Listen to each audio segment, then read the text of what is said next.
art since I was a little girl. It's just always been a dream to be a painter and to be a drawer, and I've always doodled, and I love written word, and so I'd have sketchbooks just filled with writing and drawings, and they would intermingle.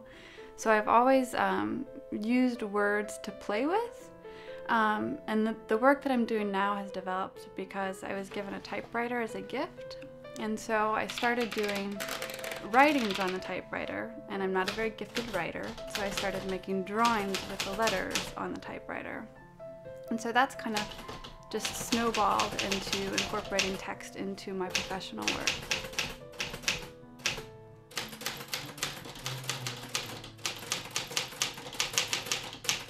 I want people to see representation of people as complex beings, as people that are thinking, as people that are evolving and becoming something rather than just a stagnant image or a stagnant thing. So something that's dynamic, even though the works are kind of quiet, but there's a subtle dynamic nature to them. So I want them to see an energy. Well, my current work that I'm really excited about moving forward with is going to be all about women, and it's going to be about women as represented by shared and personal histories. So I'm going to choose words that are from historical text and text by women, and then also more personal words. So some of it's, when I do my self-portraits, I use stream of consciousness writing, or I'll choose a word that describes the subject that I'm doing. And then for these works that I'm going to be doing, I'm going to be using specific texts written by women or written about women. So hopefully they add a little bit more to the image besides, you know, just the image. They add another layer to them.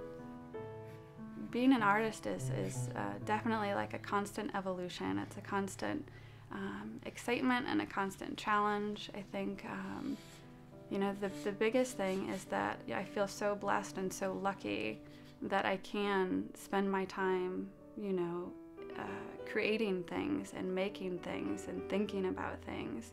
So I think more than anything, I really get a sense of peace from exploring how I feel about life and being able to live that life and share it with people. I think definitely one of the largest rewards I get from being an artist is when other people are inspired by what I do. You know, I think it's just really exciting that someone else can go away and be like, I can't believe you did that, or it means so much that you did this, or, you know, if, you know, somebody just comes up and thinks about something new or just expands their world like it expands mine. So being an artist expands the world, and I love that.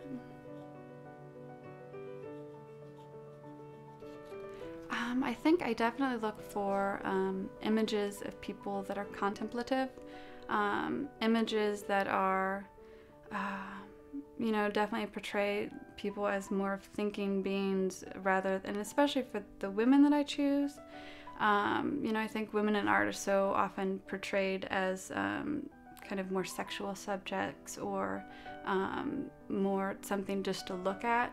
And so I really try to find images of women that, you know, are more spiritual or are calm or are thinking, rather than just kind of a passive image. I mean, they're still quiet because I don't really like confrontation in my work because I want it to be something that's approachable. I think some of my favorite art is participatory art.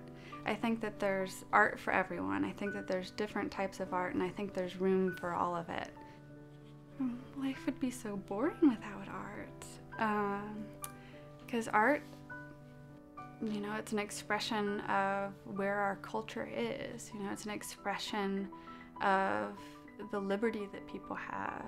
It's a way to gauge a community in terms of what's going on in that community. It keeps people, you know, thinking. It keeps people aware of things.